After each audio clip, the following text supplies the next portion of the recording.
Welcome back સમાચાર સુરતમાંથી કે જ્યાં જિલ્લામાં વધુ એક આગની ઘટના સામે આવી છે। કરંજ જીઆઈડીસીમાં સોલાર બનાવતી કંપનીના ગોડાઉનમાં આગ લાગી। વહેલી સવારે આગ લાગતા નાસભાગ મચી ગઈ। ઘટનાને પગલે 4 જેટલી ફાયર વિભાગની ટીમ તાત્કાલિક ઘટનાસ્થળ પર દોડી ગઈ। પાણીનો મારો ચલાવી આગને કાબૂમાં લીધી હોવાની વિગત।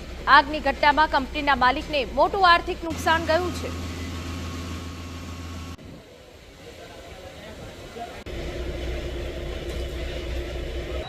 રાતના 3:30ના સુમારે ઇમરજન્સી રિસ્પોન્સ સેન્ટર સુરત ખાતે કોલ મળેલ કે રાઇઝોન સોલાર પ્રાઇવેટ લિમિટેડ નામની જે કંપની છે કરંજ ખાતે આવેલી છે એમાં મોટી ફાયરની ઘટના બનેલી છે। તો એના સુમારે અમે ટોટલ રિજનલની 3 અને એસએમસીની ટોટલ 4 એ રીતે ટોટલ 7 થી 8 જેટલી ફાયરની ટીમો ઘટના સ્થળે રવાના કરેલી અને અત્યારે 2 થી 3 કલાકના ફાયર ફાઇટિંગ બાદ પરિસ્થિતિ હાલ કાબૂમાં છે।